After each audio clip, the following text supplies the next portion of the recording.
In the late evening of October the 12th, 1875, at number 30 Clarendon Square in the Warwickshire spa town of Leamington, a baby boy was born. Named after his father, Edward Alexander Crowley was the firstborn son and future heir to Emily and Edward Crowley. Nobody, least of all his God-fearing parents, would have deduced that this child, who later changed his name to Aleister Crowley, was to become infamously known in later life as the wickedest man in the world. However, if what has been written in later years can be believed, and there have been a mountain of books written by or about this man, legend has it that Edward Crowley, the child, was born with 4 hairs upon the center of his heart, curling from left to right in the form of a swastika, the mark of the beast. The child's father, Edward Crowley, came from a wealthy Quaker family. His father and the child's grandfather, another Edward, made his fortune as a brewer, establishing a number of public houses that sold Crowley ale. Inheriting a fortune, my father had no need to earn an income, and instead became a self-appointed preacher of the Plymouth Brethren. They were a small, separatist denomination that emphasized 3 beliefs: the literal truth of the scriptures, the exclusion of all priestly authority, everyone was equal in the Brethren, and the belief in the second coming. My father would travel on foot around Warwickshire, and later, when we moved to Redhill, the Surrey countryside, preaching that true Christianity could be found only among the Plymouth Brethren. I was often by his side during these wanderings.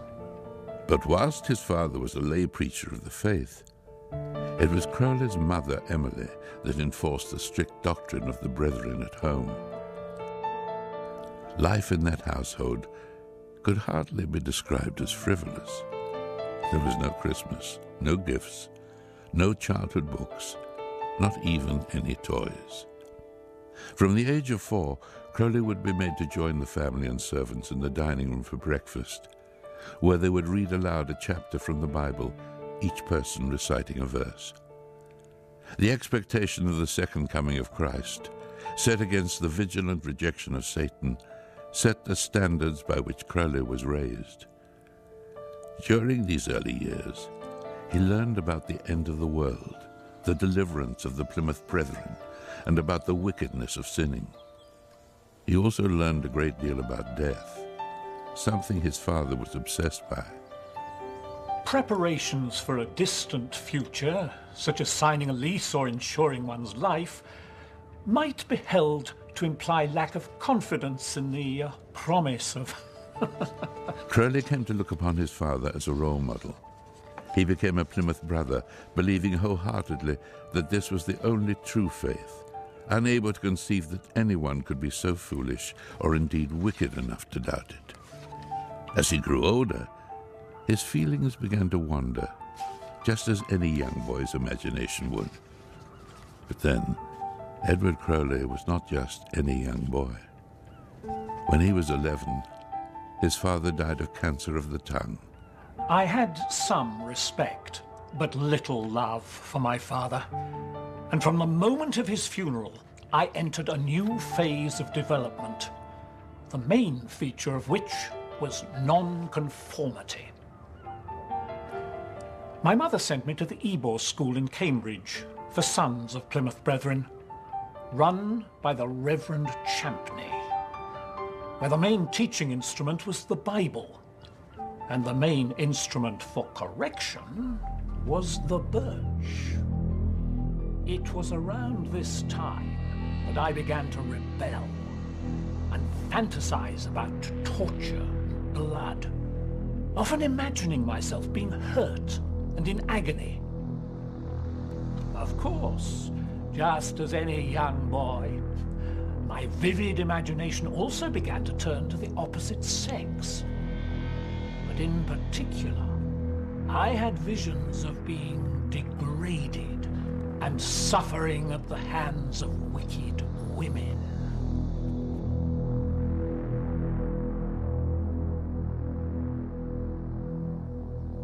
Perhaps these abnormal fantasies stemmed from his strict upbringing by his mother, or from some deep resentment for his father's death. But they were to become stronger and more prolific as he grew older. Aleister Crowley and other authors documented a number of anecdotes from his boyhood life, none so sinister as that about a cat. Crowley had been told that a cat had 9 lives. From this he reasoned that it must be near impossible to kill one. But whilst most young boys would imagine the consequences of such a conclusion, Crowley decided to act it out.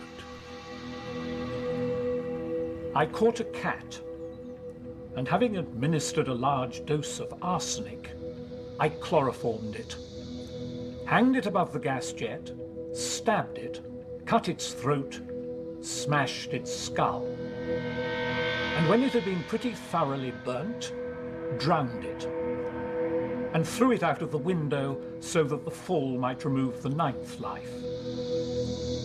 The operation was successful. I was genuinely sorry for the animal. I simply forced myself to carry out the experiment in the interests of pure science. Just as any young boy would. The young Crowley grew to loathe the religious doctrines laid down at the Reverend Champney's special sex school almost as much as he hated the cruel headmaster. He still continued to study the Bible, but in particular, certain passages, especially those in the book of Revelation. He became drawn to reading about the false prophet, the scarlet woman and the beast. And then one day, he came to a disturbing conclusion. Well, it was just after I had been chastised by the headmaster for attempting to corrupt one of the other boys who had visited my house during the school holidays. I can't remember how or what I had attempted to do. I was at that experimental age. But I remember it was around that time that I realized I had become obsessed and fascinated by those that were the enemies of heaven. My sympathies lay with them, and this fascination would remain with me for the rest of my life.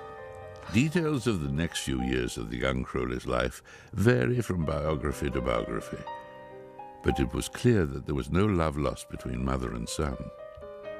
The pious Emily Crowley was undoubtedly concerned over the ungodly behavior of her son, and would on many occasions call him a beast. The young Crowley reveled in this new accolade, and began to identify himself with the beast from the book of Revelation, whose number is the number of a man, 666, 666. His mother, on the other hand, believed in the literal truth of the Bible and would not have used this term lightly. It is clear that however much she rejected it, she probably foresaw the destiny of her wayward son. My mother actually believed that I was the Antichrist of the apocalypse. And yet, she also believed that her poor, lost, erring son might yet repent and be redeemed by the precious blood. Just after his father's death in 1887, Emily moved the family from Red Hill to Thistlegrove in London to stay with her brother Tom Bond Bishop. Bishop did not believe the accusations made against Crowley by the Reverend Champney, and much to Crowley's delight, moved him away from the school. Bishop also recognized that the young Crowley's health was poor, and a doctor confirmed his fears when he diagnosed that Crowley would be unlikely to reach manhood. Bishop decided to keep the boy at home and embarked upon employing a succession of private tutors over the next 2 years. He also resolved that the boy's recovery required plenty of open-air exercise, including fishing and mountain climbing. Again, this delighted Crowley. Crowley progressed rapidly in mathematics, English literature, Greek and Latin, and welcomed the freedom he had been granted in being able to read books which had previously been denied him. He became adept in poetry and developed a yearning to become a great poet. Among the tutors that emerged, one Archibald Douglas taught Crowley not only English and maths, however. He also introduced him to the vices of racing, billiards, betting, cards, and on a trip to Torquay with Douglas, he was also introduced to the vices of women. It was on this trip at the age of 15 when Crowley lost his virginity to a woman he met in the theatre. The nightmare world of Christianity vanished at the dawn. The obsession of sin fell from my shoulders into a sea of oblivion. It was a period of boundless happiness for me. Whilst being introduced to the sins of the flesh may have instigated a period of happiness for Crowley, it certainly had the reverse effect on his mother. No more so than when she discovered that whilst the family was away, Crowley had experimented further with a young parlour maid in his mother's bed. The maid was dismissed and put out on the streets, and according to Crowley, she changed her name and became a prostitute. He also claimed that she met a fateful demise at the hands of no other than Jack the Ripper. In later years, Aleister Crowley would publish an article claiming that he had discovered the actual identity of Jack the Ripper, one Robert Donston, a black magician. Crowley claimed to a member of the press that he had in fact met with Donston prior to his death in 1912, and that Donston had given him 5 blood-soaked ties corresponding to the 5 murders committed in Whitechapel. How much truth can be held in these claims is debatable. But one thing that can be claimed for sure is these were just 2 of the many sinister and strange coincidences that were to surround this iniquitous man for the rest of his life and beyond. Well, after the business with the parlour maid, we sent him off to Malvern Public School. But after only 3 terms, he came home with claims of being the victim of sexual abominations from other boys. My sister Emily, of course, refused to send him back, and instead we found him a place at Tonbridge. He seemed happy there. He spent the summer fishing and climbing, and indeed he had regained his physical health. His moral well-being, however, was a different story. After being at Tonbridge for less than a year, he went on a trip to Glasgow and ended up contracting a sexual disease from a prostitute.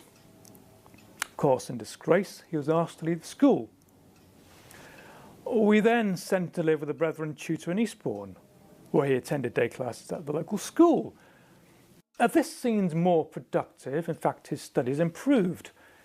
He took up chess and excelled, winning many local championships. He had also become quite a proficient rock climber. One of his favourite spots was Beachy Head, where he spent many days and nights camping and climbing. I think it was in 1894 when he joined the Scottish Mountaineering Club and went on his first trip to the Alps. In 1895, at the age of 20, the affluent Crowley went to Trinity College, Cambridge, to read moral sciences, taking rooms at number 16 St John Street. It was also at this time that he decided to change his name from Edward to Aleister. He spent little time in the lecture halls and did most of his studying of English literature in his rooms, where he amassed a vast collection of books.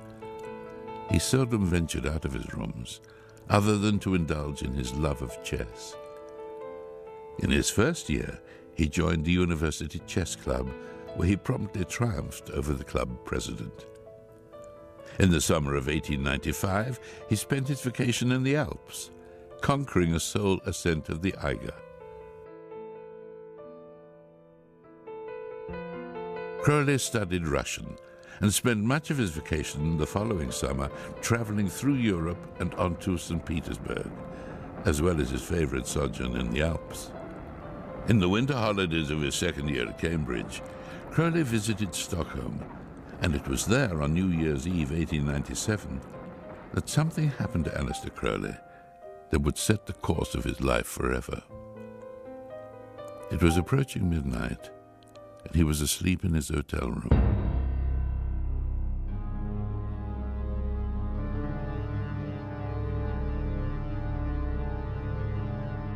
I was asleep, and yet I was awake.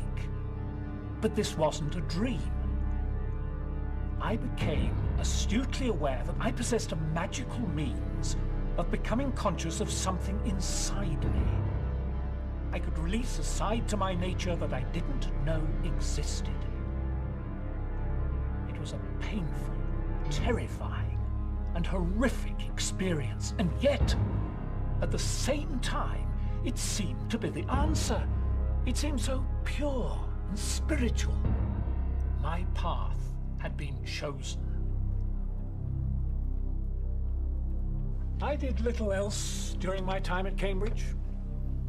There was, of course, the liaison with Pollitt.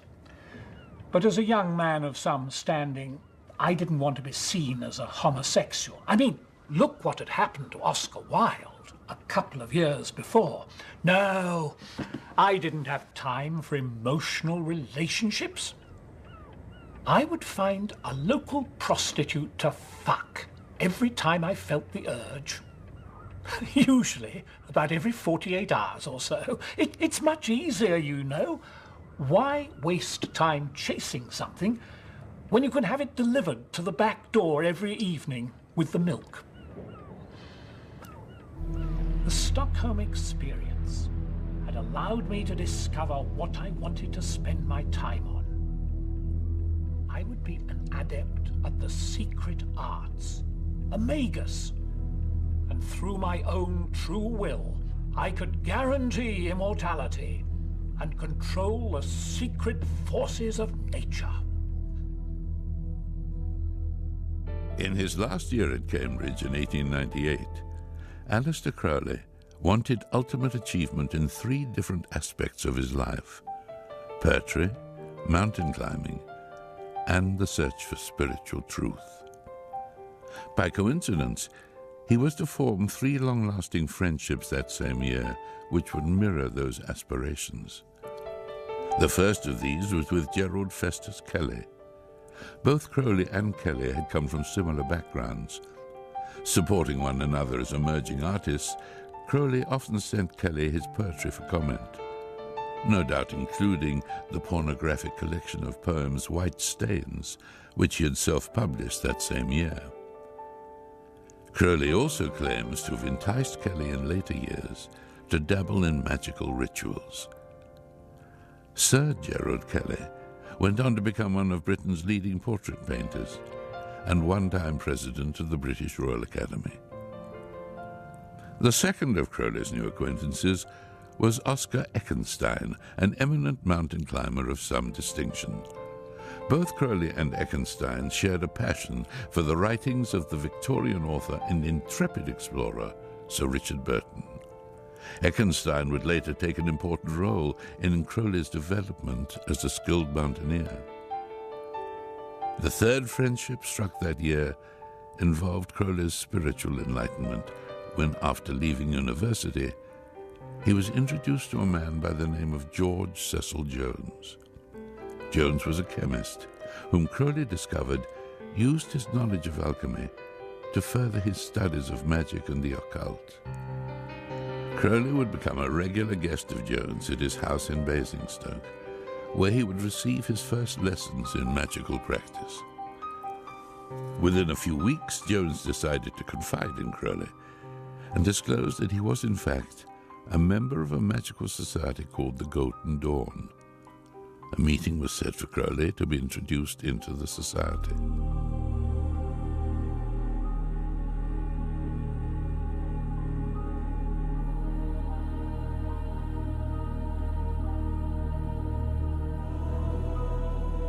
I was taken along to the Mark Mason's Hall in Great Queen Street, which was used for the outer order ceremonies. Membership of the club cost 10 shillings a year. There were a number of members I recognised.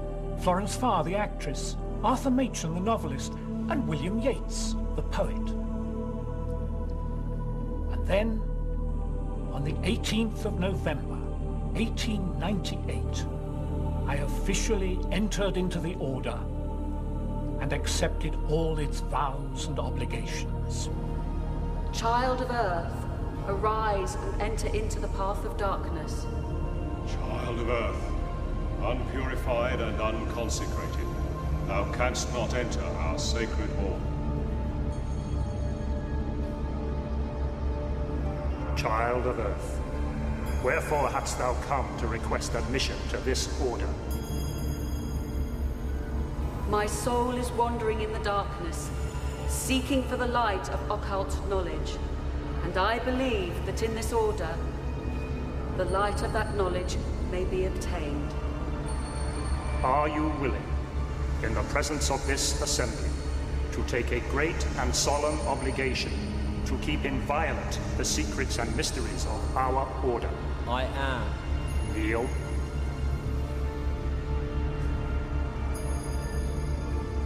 You vow to keep the order secret and to maintain kindly and benevolent relations with its members, and will prosecute with zeal the study of the occult sciences. I vow to keep the order secret and maintain kindly and benevolent relations with its members, and will prosecute with zeal the study of the occult sciences. Be warned that the penalty for breaking the oath is severe. A hostile current would be set in motion against you. It would cause you to fall slain or paralyzed, as if blasted by a lightning flash. So help me, the Lord of the universe, and my own higher soul. Child of darkness, long hast thou dwelt in darkness. Quit the night and seek the day. I will endure to the end. Thus was born in the Isis Urania Temple in Great Queen Street, Brother Perdurabo, a neophyte of the lowest degree of the Hermetic Order of the Golden Dawn. Of course, I had no intention of remaining in the outer order of such an assembly of nonentities for very long. Admission to the second order was much more appealing to my nature. He rapidly rose through the grades with ease. By December, he had passed the examination for invitation into the Zeloto grade, then over the next 2 months progressed to the Theoricus and Practicus grades. In May 1899, he became a Philosophus. Aleister desperately wanted an invitation into the second order, but there was a required 7-month period before that could take place. He would also need a special invitation from the Golden Dawn's mysterious leader, Samuel Liddell Mathers, and there was something about Crowley that made Mathers cautious. As well as being a master Freemason, Mathers had spent many years translating one of the oldest and most famous books on magic, The Key of Solomon. He had also written a book, The Kabbalah Revealed, which he had translated from the Jewish Zohar. Many years ago, I discovered another Hebrew manuscript, the book of the sacred magic of Abramelin the Mage. It was a kind of teach-yourself guide on how to impose your will on nature, using contemplation, prayer, and abstinence. Not that far away from yoga. There are 2 schools of magic. On the one hand, you have white magic, which invokes the forces of good. On the other hand, you have black magic, which invoke the forces of evil. Abramelin teaches that the good forces are superior in power to the evil or satanic forces, and that by prayer and leading a pure life, the practicing magician can call upon his guardian angel to help him use and harness the forces of the power of darkness. There are no real rituals, just lists of angels and demons which can be evoked. There are also talismans which can be used for such things as bringing the dead back to life, obtaining riches, flying in the air. They can also be used for provoking desire in persons of the magician's choosing. Access to the second order of the Golden Dawn eventually led to access to one's guardian angel. I wasn't convinced that Aleister Crowley could steer clear of temptation, or indeed that he knew where to draw the line between good and evil. During the months of studying for the Golden Dawn, Crowley moved into new lodgings in numbers 67 and 69 Chancery Lane, London. He leased the rooms, claiming to be a Russian aristocrat under the guise of Count Vladimir Zverev. Mather's suspicions were not unfounded, for when Crowley decorated his new lodgings, he turned 2 of the rooms into temples. Both had magic circles and pentagrams on the floor. One large one covered with huge mirrors for the practice of white magic, whilst the other, much smaller one, was kept empty, save for a figure of an ebony Negro on his hands, supporting a small altar on his feet and a human skeleton. This temple was for the practice of black magic. Brother Perdurabo would feed this skeleton with blood, small birds, and beef tea in an effort to bring it back to life. During one of the ceremonies of the Isis Urania temple, Crowley became aware of a powerful force. It appeared to radiate from a young man within the group. This man was Alan Bennett. Bennett was a highly revered member of the Second Order of the Golden Dawn, almost as highly esteemed as Mathers, and in addition, he had a formidable reputation as a magician.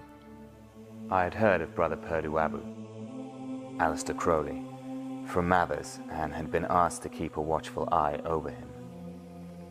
I approached him after the ceremony and told him he had been meddling with the Gotir, the Dark Forces. He denied it, of course. In that case, I said, the Gotir has been meddling with you. He left the temple rather timidly, but the very next day, he arrived at my door. I shared a room in a rather shabby tenant building, and to my amazement, he offered me lodgings in his grand Chancery Lane apartment. In return, he wanted me to teach him all I knew about the occult. He was a very persuasive young man, so I accepted. I feel I should mention that I suffer from chronic asthma, and to keep it at bay, I would take regular alternate doses of morphine, opium, cocaine, and chloroform. Somewhat strapped for cash, I really had no other choice but to accept Aleister's offer. I must add, I would never have accepted monetary rewards for my teachings. That would have been strictly against the Code of Honor. Crowley had found what he had been searching for, a master in occult wisdom. Within days of moving in, Crowley and I were performing and experimenting with magic ceremonies, calling upon demons and consecrating various talismans. Our experimentation into the occult went far beyond Crowley's formal Golden Dawn grades, incorporating the use of mind-altering drugs, opium, cocaine, and hashish.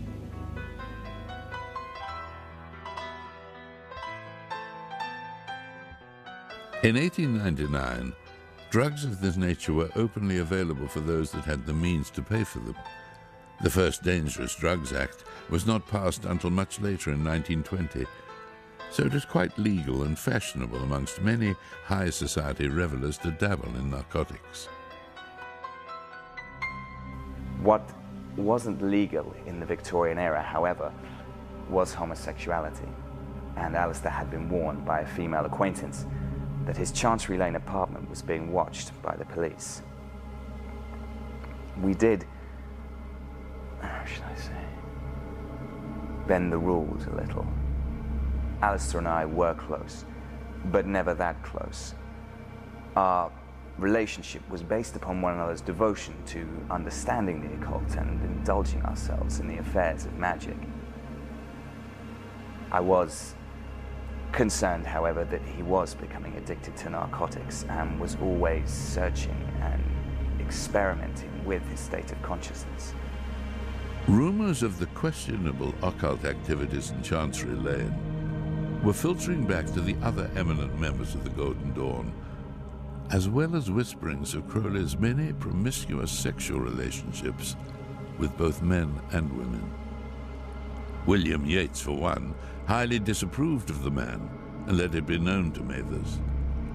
In May 1899, Crowley went to Paris to meet the leader of the Golden Dawn for the first time. Mathers wanted to be assured of the obedience and harmony amongst the members in London.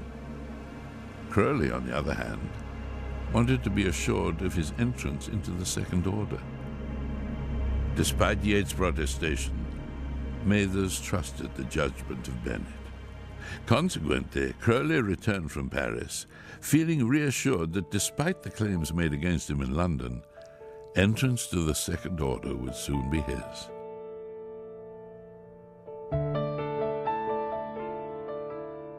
Bennett's health was deteriorating, brought on by the damp London air.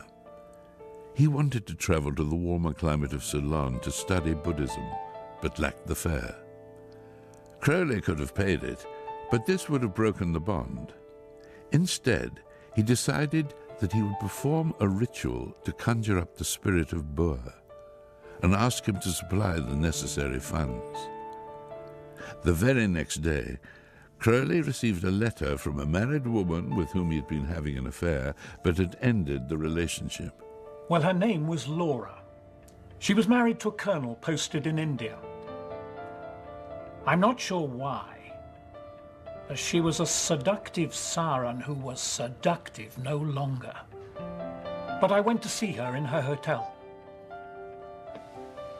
She begged me to come back to her and offered to do anything I asked.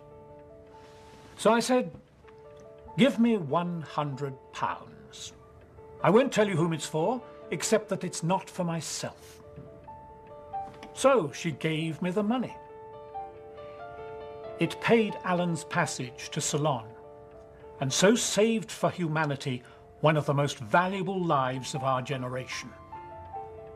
So much for Burr.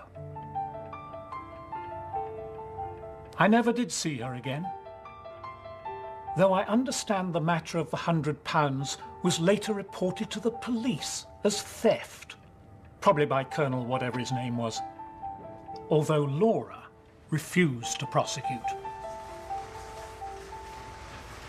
Whilst Alan Bennett left London for Ceylon, Aleister, Count Vladimir Zverev Crowley, had other plans. He intended to perform an intensive 6-month magical working, the Abramelin operation, and for this he needed a country house. Funds were not a problem, as he had by then inherited a small fortune from his father's estate. The precise details of the house are laid out in the Abramelin text. The house should be in a secluded spot. Within the house, a room should be set aside as an oratory, used exclusively for prayer and magic ritual. A door from this oratory must face north, outside of which should be a terrace, which is covered in fine sand from a riverbed. At the north end of the terrace, there should be a lodge where spirits both good and evil can be conjured, and those spirits can only be approached after the holy guardian angel has been evoked. Crowley found the perfect location near the village of Foyers, overlooking Loch Ness, and promptly purchased it. Boleskine.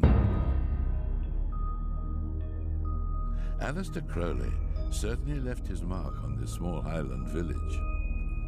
Many would talk of this strange man that had moved into the house in November 1899 and declared himself as the Laird of Boleskine.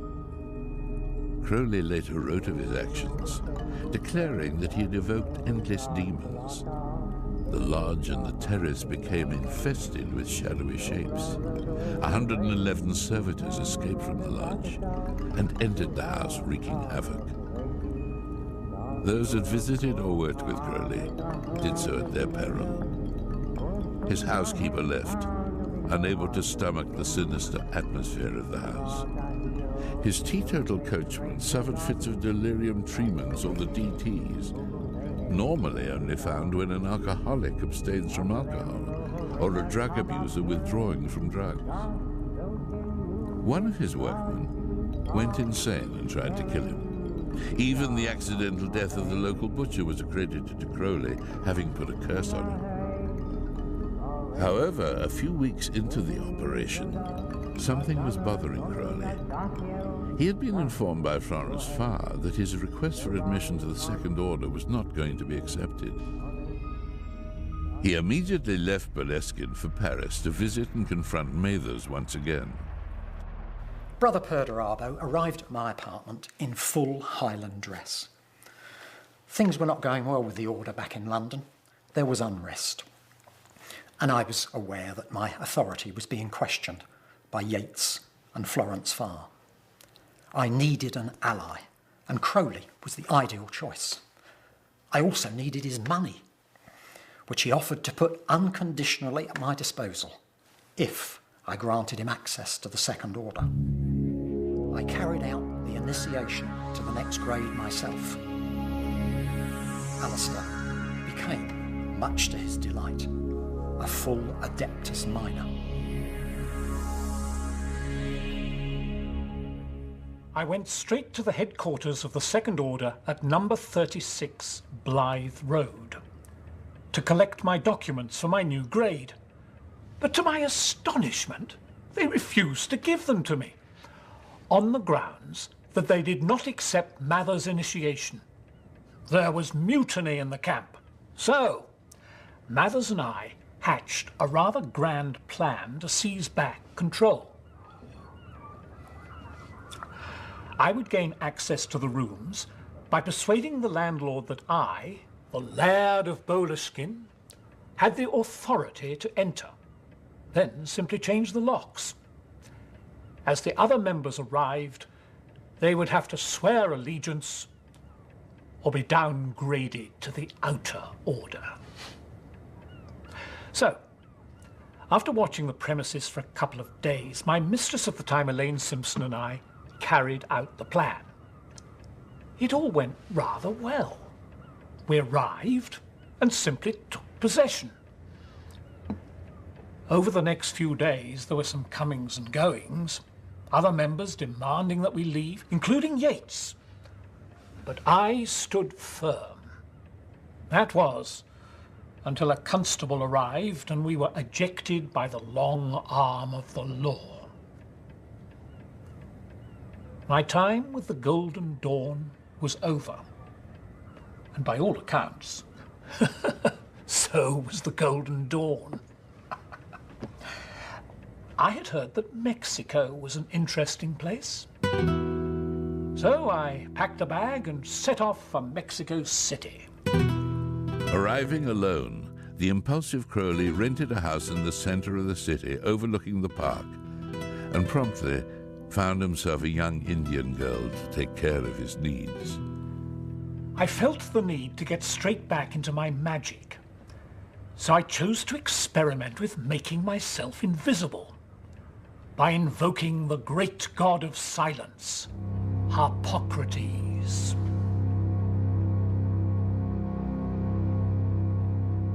By the great god Harpocrates, by your deep purple darkness, by my white and brilliant light do I conjure thee. Collect yourself about me. Clothe this astral form with a shroud of darkness. And so on. After a few weeks, it started to work. My reflection in the mirror grew weaker, until one day I went out into the streets, dressed in a scarlet cloak and a golden crown upon my head. I was invisible to all those that passed me by. In his biography of Aleister Crowley, author John Simmons noted that at this stage in Crowley's life, 3 aspects of his psychology had become clear. 1, he had no inhibitions whatsoever, throwing himself into any adventure that touched his fancy. The more horrible, the better. And he was not afraid of madness. Secondly, he needed some strong or horrific experience to be aroused. He would sleep with wrinkled and ugly whores for stimulation to write his poetry. And thirdly, he had no respect for his own or anyone else's body. His time in Mexico was not wasted. Based upon his own magic experiments, he duly appointed himself as Adeptus Major. He formed his own new magical society, the Lamp of Invisible Light. It had 2 members, one of which was Crowley. The second was Don Jesus Medina, one of the highest chiefs in Scottish Masonry, whom in return for membership of the LIL, initiated Crowley as the 33rd degree Mason in the Scottish Rite. Apart from magic and sex, Crowley also took up his other great love in Mexico, when he took off on a climbing expedition with his old friend Oscar Eckenstein to climb the mountains Popocatépetl and Wattle, both over 17,000 feet high. By the end of the year, Crowley decided to leave Mexico and traveled via San Francisco and Hawaii to Ceylon to meet his old friend and magical guru, Alan Bennett. It had been a year or more since I had seen him. He told me of Beliskin and the demise of the Golden Dawn, and how he had progressed as Adeptus Major. We rented a bungalow up in the hills and spent the days meditating. He wanted to learn about yoga. After a few months, he had progressed to the level of Dhyana, which he described as a spiritual experience, blending brilliance with meditation, with extreme violence. I felt I was ready with my own studies to enter a monastery, so we parted once again. I went off to Burma and Aleister decided to go wandering around India. It was a few months later when we met again. He came to visit me at the monastery. I remember it well.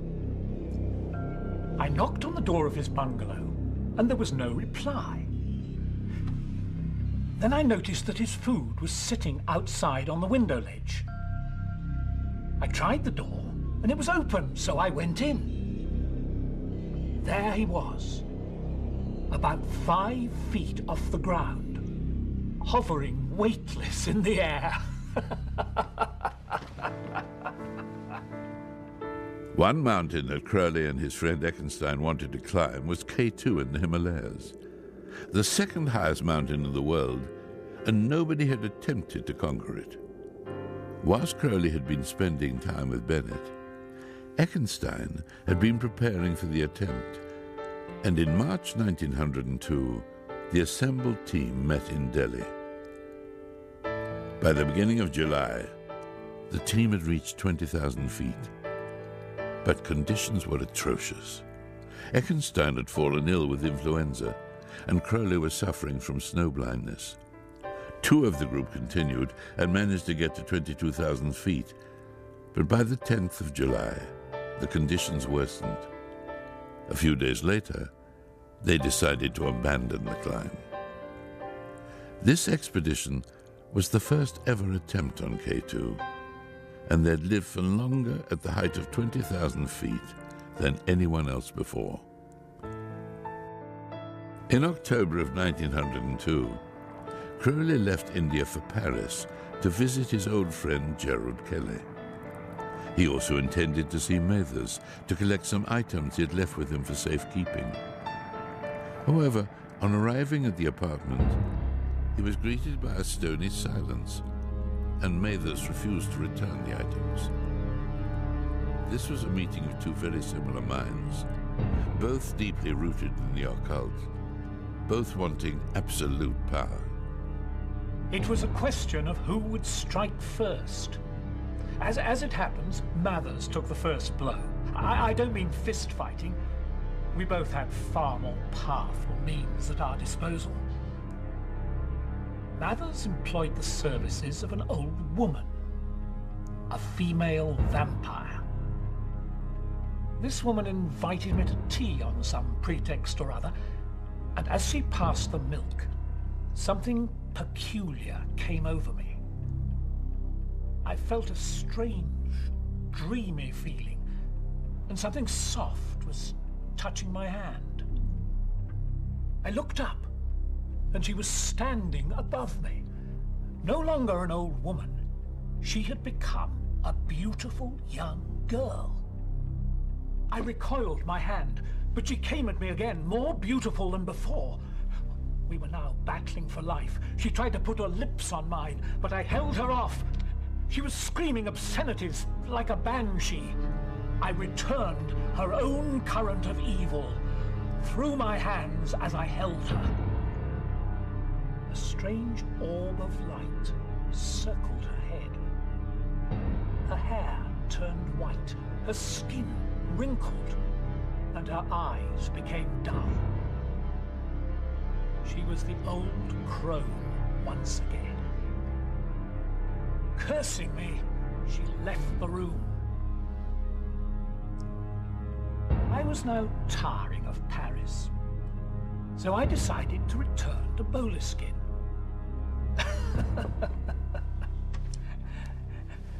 Given the choice, under different circumstances, I would probably have fucked the ugly old woman.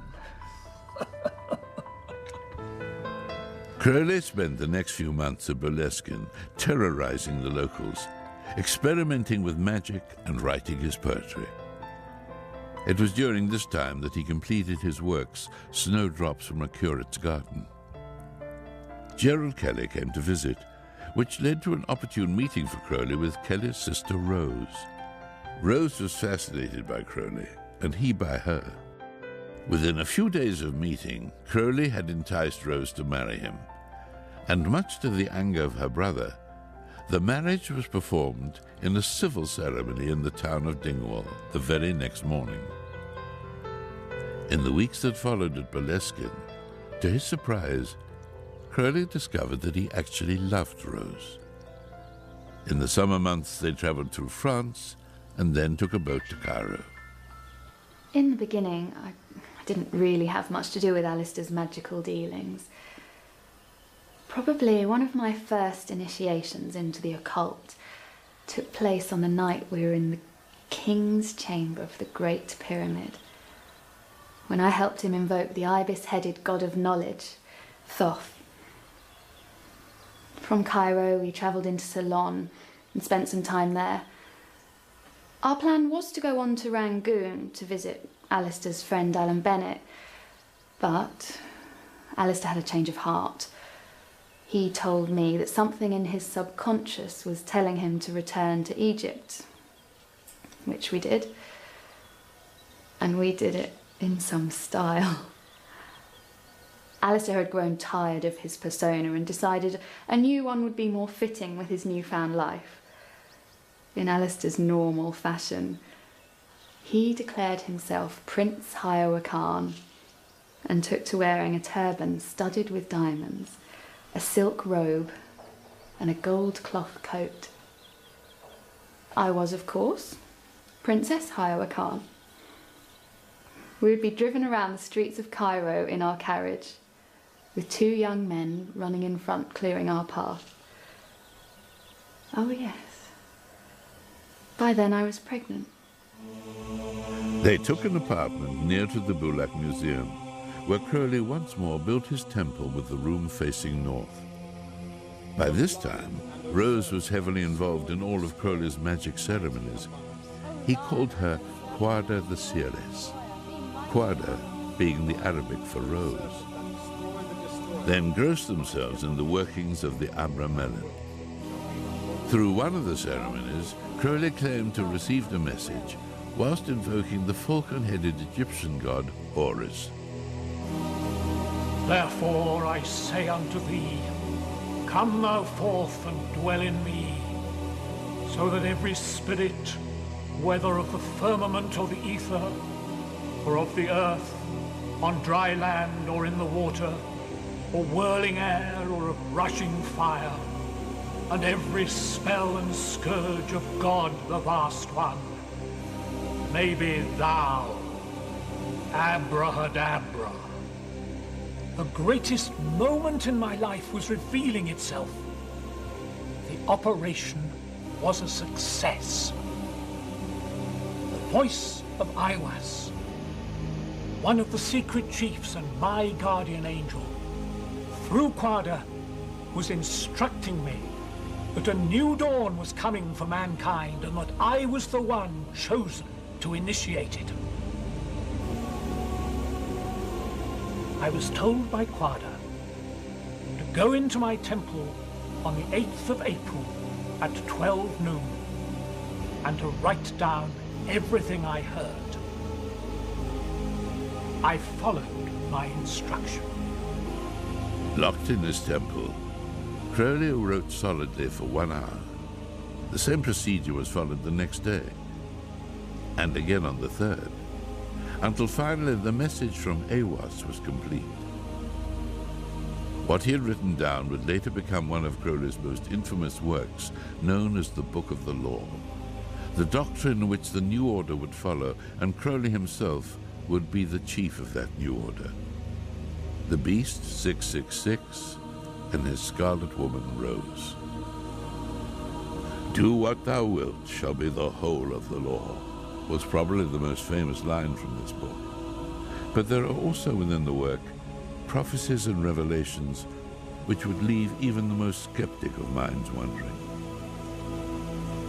And my number is 9 by the fools. My number is 11, as all their numbers who are of us. Hail, ye twin warriors about the pillars of the world, for your time is nigh at hand. For I have crushed an universe, and naught remains. Whoever disregards this does so at his own risk and peril. These are most dire.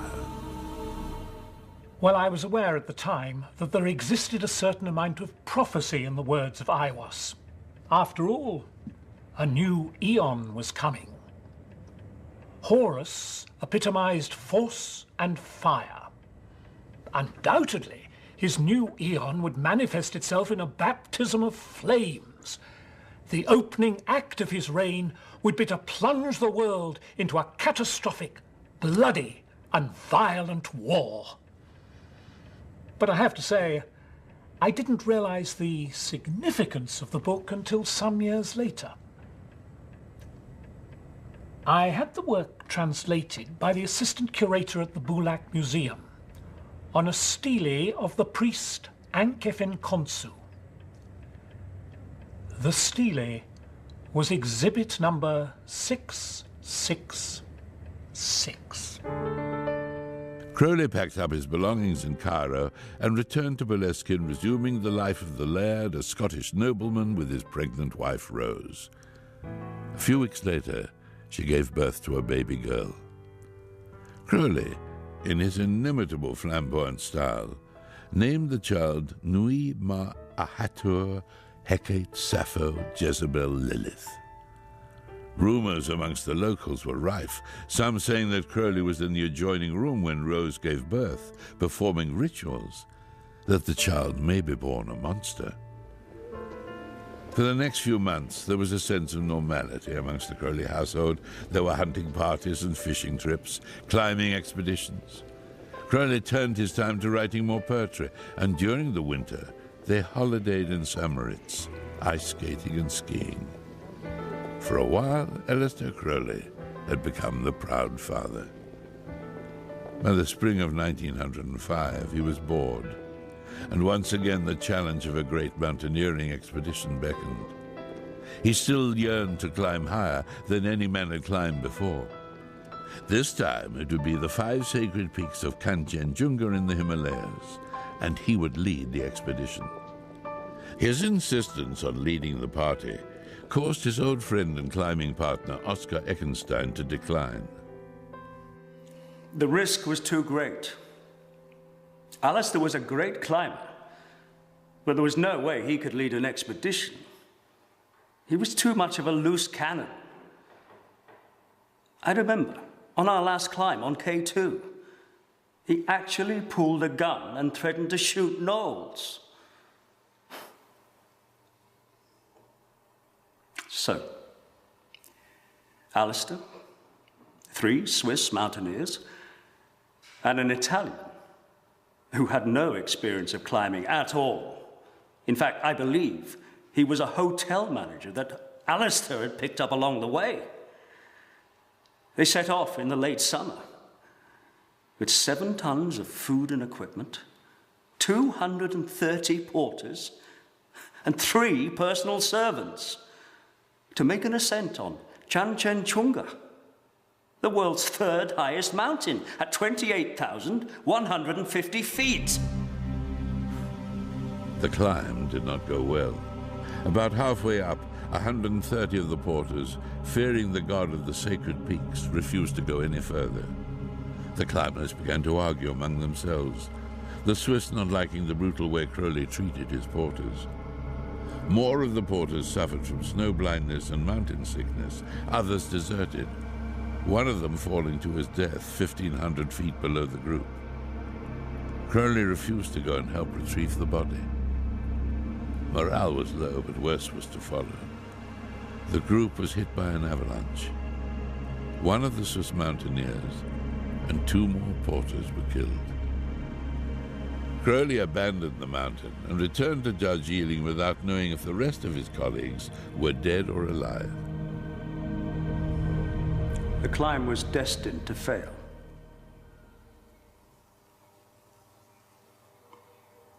I cannot lay blame on Aleister for the tragic deaths on that attempt. When you're climbing a great mountain, you're completely in the hands of the environment. And accidents can happen. It's a dangerous business. Aleister did cable an account of the attempt to the Daily Mail in London, but it was quite inaccurate, expressing his disappointment at the rest of the team and how he hoped to make another attempt the following year. But when I later asked him why he had left his friends, he confided in me. Kanchenjunga phobia. Alone, in the desolate conditions of the snow and the ice, he had heard voices, voices of the dead, and the voice of the demon of the 5 sacred peaks. And he said that for the first time in his life, he was afraid and fled. Around his 30th birthday in 1905, Crowley meets up with his wife Rose and daughter Nui in Calcutta. They decide to embark on a journey to China. Having arrived at Bhamo by steamboat on the Irrawaddy, Crowley, Rose and their daughter set out on their journey. Rose and Nui carried in a chair by porters, and Aleister walked ahead, across the breadth of China. 4 months later, their journey complete, they arrived at the seaport of Haiphong. Aleister had become very distant. The experience in the mountains had left its mark. He was tormented by his very existence. Sadly, as the days passed, he became more and more hostile towards me. Not as violent as he'd been with me in the past. I could tolerate that. But there was no longer any love for his wife and his child. The only thing that mattered to him was Aiwas, his guardian angel. By the end of our journey, I knew I'd eventually leave him. At Hanoi, Crowley and Rose parted company. He left for Hong Kong to spend time with an old flame, Elaine Simpson. They spent the next 12 days performing magic incarnations before he travelled back to England via Vancouver and New York. Upon reaching Liverpool, he was greeted with a telegram. His daughter Nui had died of typhoid in Rangoon. Crowley showed little or no remorse for the death of his daughter, having abandoned them in China. Instead, he turned the blame towards Rose, claiming she had neglected to clean the child's feeding bottle and had exposed the child to the disease. We reunited at Boleskine some months, where I remained for the next 2 years or so. A victim of his violent and vicious outbursts. He even threw my mother down the stairs on one occasion. Aleister wanted me to continue helping him with his magic work, but I'd lost interest by then, which only made matters worse. He was a cruel man, bringing his mistresses home. He would sexually and sadistically abuse them, whilst I would be forced to watch.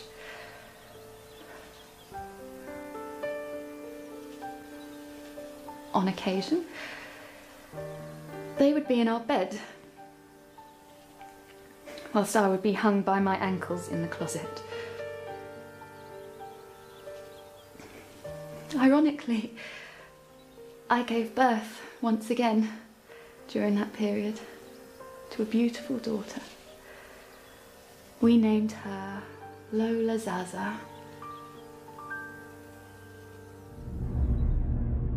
Between 1906 and 1909, Crowley met some new acquaintances as well as renewing old ones.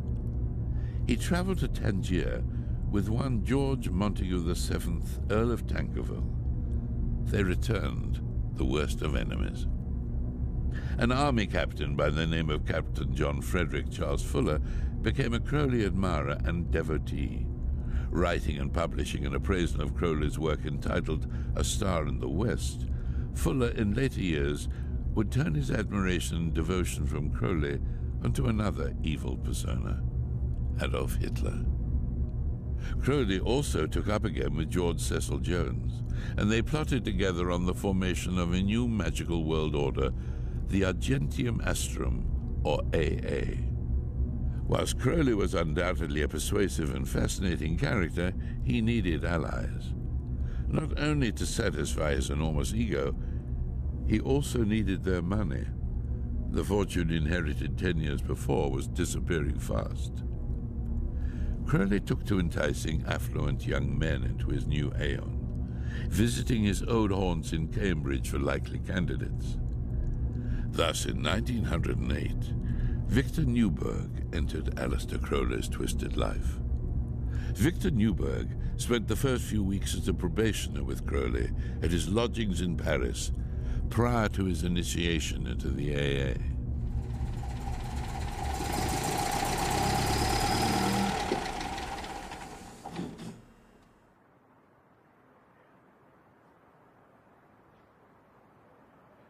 In my mind, Aleister Crowley was a master. I'd read some of his works before I met him, and I was absolutely fascinated by the man. One thing I must ask: let this book be assiduously circulated among the young. Let me seduce the boys of England, and the Ulsters may totter unconverted to their graves.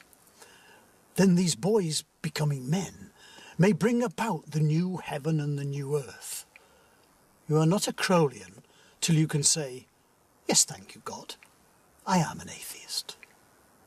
For the transvaluation of all values must yet again take place, when those are all dead and damned who have forced us into the painful position we now occupy. Young men, there is the enemy. I am no coward. I hope and believe that I may make a fairly good general, at least no traitor. But without an army, I am useless. A Napoleon at St. Helena.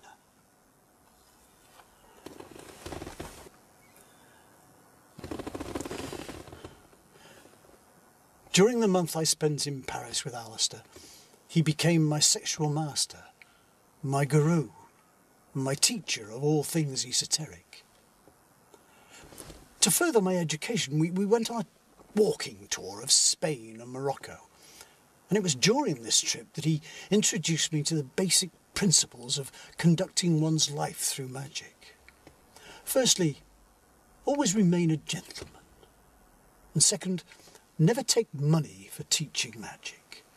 And never make a statement which you can't prove. And uphold the dignity of magic through the application of philosophy and science. And lastly, never pretend to be something you are not. Just before we parted company, I took a vow of holy obedience to be directed in magic by Crowley. In later years, I found this to be a very tough undertaking. In early 1909, Aleister Crowley read the just-published novel by Somerset Maugham, The Magician. He was immediately incensed. The main character in the book is modelled and no other than himself. Crowley had met with Maugham some 5 years previously. He responded by writing a scathing attack in Vanity Fair, accusing Maugham of plagiarism. This publication was edited by a friend of Crowley's, Frank Harris. It was clear by then that my destiny was set. The public needed to know the truth. I would declare my new order on the world. I began production of a series of biannual publications, The Equinox. This would be the official voice of the AA, and the public would become aware of the new magical order. In the summer of 1909, Victor Newberg came to Boleskine to continue his studies. Whilst going through some papers, Crowley found his manuscript of the Book of the Law, which he had scribed in Cairo some years before. The year had started well. The Equinox was a success, and then finding the manuscript, it all seemed to make perfect sense. I was the chosen one. I would devote myself to the study of Thelema with my guardian angel Iwas at my side. It was an intense period of magical retirement. For the first 2 weeks, I was secluded in a room, alone, practicing yoga and fasting, reading, doing mantras. But at night, I would go to Aleister's room. He had separate quarters from his wife, Rose. He was a cruel master, sadistic masochist. For the next 10 days, I spent the nights in a cold room, empty save for a gauze bed, as part of my initiation. The completion of my retirement, however, was wholly successful, and I became a neophyte of the AA. Crowley's philandering had been taking its toll on the relationship with his wife, Rose. She had taken to drinking heavily and suffered deep bouts of depression. She agreed to a divorce on the grounds of adultery in return for a small financial settlement to their daughter Lola. 2 years later, Rose would be committed to spend the rest of her life in an asylum, certified insane. Meanwhile, Crowley and Newberg went off together to Algeria. During a long and arduous walk across the Sahara Desert, stopping off at oasis villages along the way, Crowley and Newberg embarked upon a series of Enochian magic rituals in order to invoke the 30 Aethers of spiritual being. Crowley once again changed his appearance to enhance his prominence by wearing a turban and growing a beard, and wore a large star sapphire ring. To complete the display of a great magician and gain the fear of the Muslim villagers, Crowley insisted Newburgh shaved his head, and at times took to walking him through the streets on a chain leash around his neck. Crowley later described these scenes in his book of Confessions, including one ritual which he termed as a rite of Pan. This involved an act of sex magic, in which Newburgh took the active role. The concept of combining sadistic sex acts with his magic rituals was something in which Crowley would become infamously adept. The 10th Aether was possibly the most dramatic ritual that Aleister performed in the desert, when he evoked the wrath of the evil spirit Chronoson. We drew a triangle in the sand and slit the throats of 3 pigeons and placed them at the points of the triangle, their blood soaking into the sand. Aleister and I then entered the triangle, he wearing a dark cape and hood. But it should have been I alone who went into the triangle to write down what I heard. Aleister should have stayed within the safety of the magic circle. But he actually wanted to be possessed by Chronoson. What happened during the ritual was the most terrifying experience. I thought I was going to die. At one point, the demon threw me to the ground and tried to rip out my throat with razor-sharp fangs. I called on Awas for protection and swung the magical dagger. Chronoson slithered away from whence he'd come. When the operation was over. The final 9 ethers were a little more relaxed. I had succeeded in attaining the grade of Magister Templi, Master of the Temple. As I wrote in a letter to Captain Fuller before returning to England, we had the apocalypse beaten to a frazzle. It was the holiday, holy day of my whole life. When Crowley was about to publish his 3rd volume of the Equinox, Mather sought an injunction in the High Court to ban the publication, on the grounds that it contained excerpts from the rituals of the Golden Dawn. Crowley appealed against the injunction, and the case was found in his favor. The Equinox was published the very next day, along with a front-page story in the London Evening News, Secrets of the Golden Dawn. This was Crowley's very first success at notoriety. Another person also came into the picture around this time, a new member of the AA, Lila Waddle, a strikingly attractive Australian musician. Crowley and Waddle immediately became lovers. As a bizarre means of replenishing his depleting funds, Crowley decided on putting on a public display of rituals. The venue was Caxton Hall in Westminster.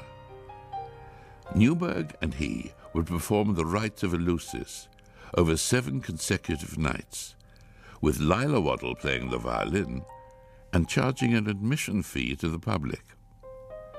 A reporter from the publication Looking Glass wrote a scathing review, citing the performance and lyrics as gibberish, and also mentioning Crowley's past acquaintances, including George Cecil Jones, as being involved with Crowley in unmentionable immoralities.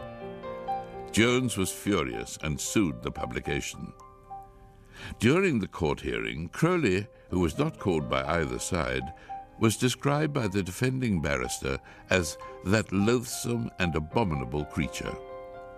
Jones lost his case based upon Crowley's evil reputation, and with it Crowley lost a number of benefactors who were helping to fund the Equinox and the AA, including Captain Fuller. Crowley decided it was time for him to bow out of leadership of the AA. Its purpose had come to an end. He would find a fresh organization for his new aeon. During the next few months, Crowley remained with Lila Waddle, despite her reticence to indulge too deeply into the beast's workings with the occult.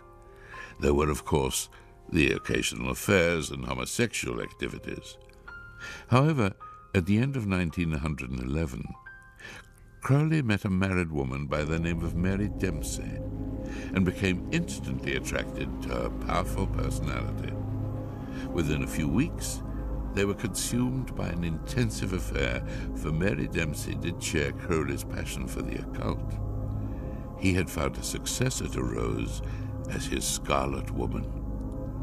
They took a trip to Switzerland, during which they performed a series of rituals, which resulted in Dempsey, in a series of drug-induced hysterical hallucinations, manifesting herself to Crowley as Abilditz. During these Abilditz workings, a transcript was taken by Crowley, which would later be published as Book 4. In this book, Crowley first used the ancient spelling magic to distinguish his work from those that he considered to be fraudsters. Following the trip to Switzerland, they decided to move on to Italy and find a villa to rent where they could continue the sex magic proceedings and continue the workings of Abilditz. The problem, however, was that Mary Dempsey had a 13-year-old son by the name of Preston. The boy was due to join her for the Christmas holidays. The relationship between Preston and his mother's lover was not harmonious, and the impression he made on the young boy only inflamed the tension. Crowley took to cutting his own arm with a knife whenever he broke his self-imposed conditions of mental discipline. Seeing this happen on a number of occasions, the boy later recalled in his autobiography, "My mother and I were lucky to escape with our lives. If I had been a little older, he, Crowley, might not have escaped with his." The boy was Preston Sturges, who grew up to be one of the most influential film directors in Hollywood. The affair predictably came to an end in May 1912. Crowley returned to London and, reunited with Lila Waddell, took residence at No. 2 Avenue Studios in Fulham. It was around this time that he came up against Theodor Roos of the German secret society, the Ordo Templi Orientis. Roos accused Crowley of revealing one of the OTO's greatest secrets and magical methods in his publication, The Book of Lies. The method in question was, in short, the use of sexual rites between two magicians to make the effect far more powerful. For Crowley, despite protesting his innocence, found this revelation far more interesting. It instantly flashed upon me. The entire symbolism, not only of Freemasonry, but of many other traditions, blazed upon my spiritual vision. From that moment, the OTO assumed significant importance.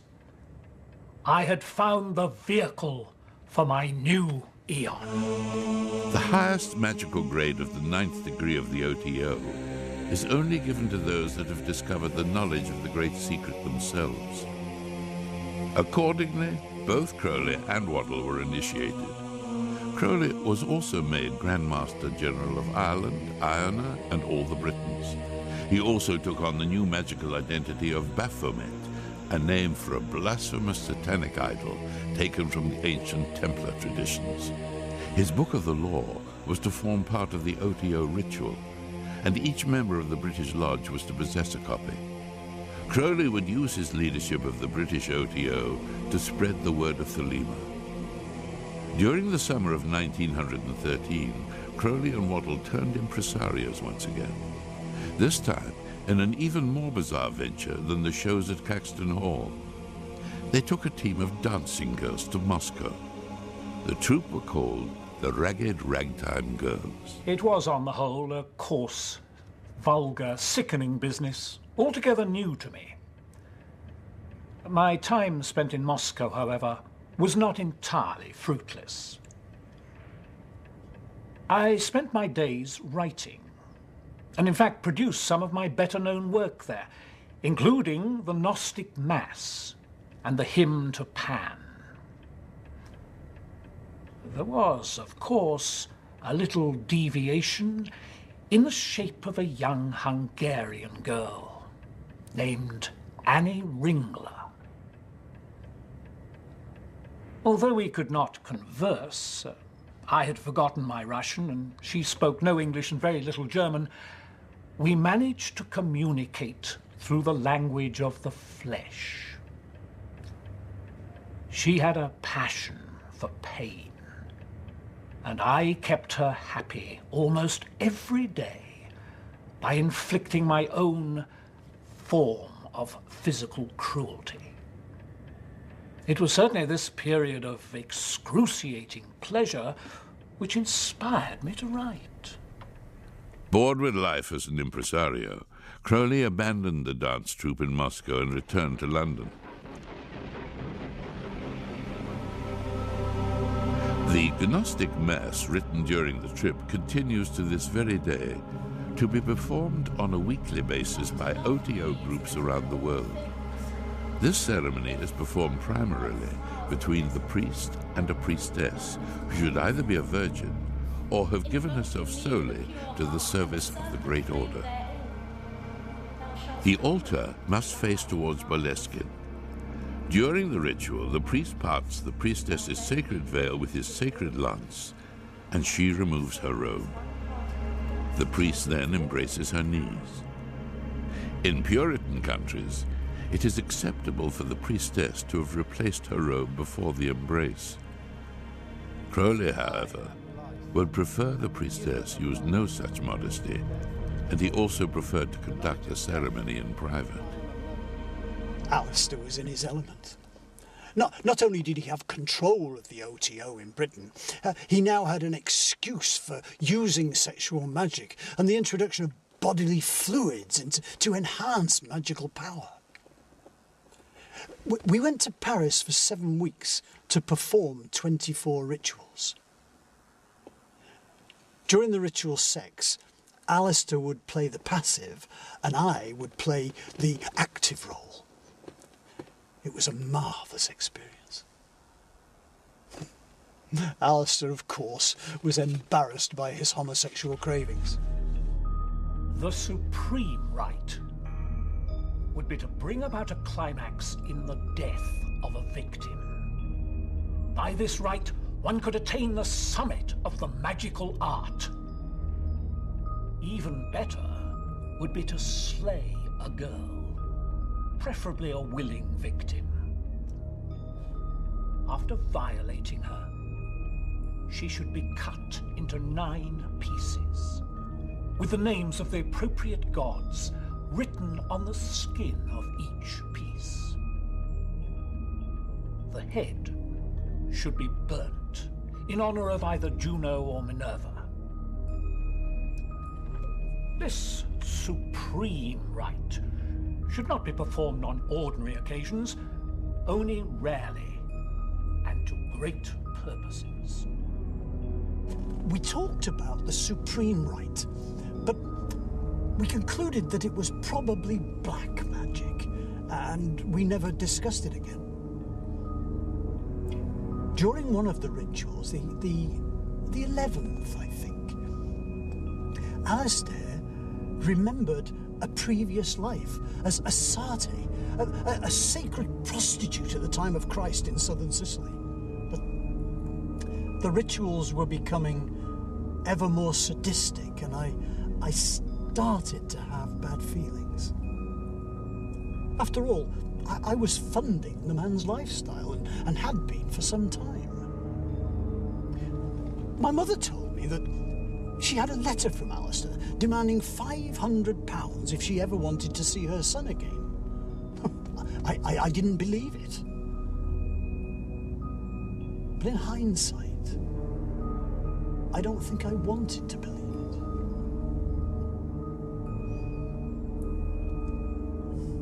Eventually, the strain of the lifestyle began to wear on me, and I was in the early stages of having a nervous breakdown. So as we were leaving Paris for London, I plucked up the courage to tell Aleister that I was bringing our association to an end, and we parted company. I have lived in fear of the beast ever since.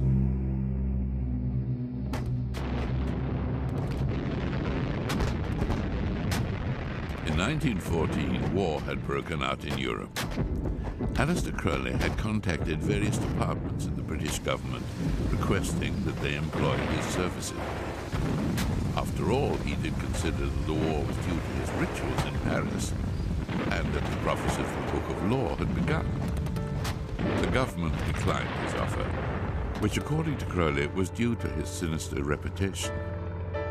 He had decided to visit the USA, setting sail for New York on the ill-fated Lusitania. Hoping that the rental income and revenue from his publishing endeavors would support his new adventure, he left with £50 in cash and all his magical text and documents. He would remain in America for the next 5 years, and for the first time in his life, he would find himself without the funds to live his lavish lifestyle. Upon arrival in New York, Crowley discovered, much to his amusement, that his reputation had gone before him. This was due to an article being published in the World magazine which described in lurid detail Crowley's satanic exploits with a number of aristocratic women at his Fulham studio. The article went on to describe Crowley as intensely magnetic. He attracts people or repels them with equal violence. Crowley had by then developed some outrageous habits, one of which he describes as the serpent's kiss. He had filed 2 of his teeth to points, and on meeting a woman, he would take her hand and bite her flesh, drawing blood in the process. Thus, he adds, infecting her with my power.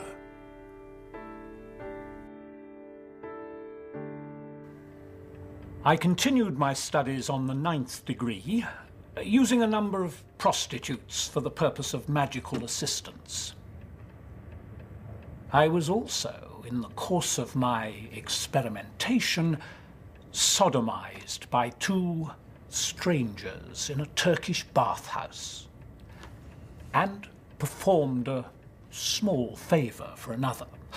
All done in the course of magical experimentation. I would rarely indulge in sex for mere pleasure. During the first few months in New York, Crowley met by chance a German-American poet by the name of George Sylvester Virek. Virek was working for the German Office of Propaganda in America. Crowley, for some unknown reason, introduced himself as being of Irish descent, an Irishman opposed to British imperialism. As a result, Virek, probably seeing Crowley as an eccentric oddball as well as a traitor, employed him. Crowley's first propaganda stunt was on the 3rd of July 1915, when he and Lila Waddell, who had followed him to America, stood at the foot of the Statue of Liberty and gave an anti-British speech. In the process, he pretended to tear up his British passport. Virek employed Crowley to write for the German propaganda publication The Fatherland, and also to edit another publication, The International. Crowley, under the various titles of Aleister Crowley, Baphomet, the Master Therian, and Lord Boleskine, filled the publication with anti-British nonsense and articles on magic. One article read, "For some reason or other in their last Zeppelin raid on London, the Germans appear to have decided to make the damage as widespread as possible, instead of concentrating in one quarter. A house close to my lawyer's office in Chancery Lane was entirely destroyed. A great deal of damage was done at Croydon, especially at its suburb Addiscombe, where my aunt lives. Unfortunately, her house was not hit. Count Zeppelin is respectfully requested to try again. The exact address is Eaton Lodge, Outram Road." In another article, Crowley praised and urged the use of unrestricted German submarine warfare on Allied shipping. In England, the British government regarded these outbursts as treason and raided the London headquarters of the OTO. It was an acquaintance, Frank Harris, that brought the accusations to my attention. The fools couldn't see what good I was doing. Look what happened to the Lusitania. This was my way of helping the Allies. Because of me, the Americans entered the war. I should have been given the Victoria Cross. Apart from the poverty and humiliation, I did achieve one accolade in America, however.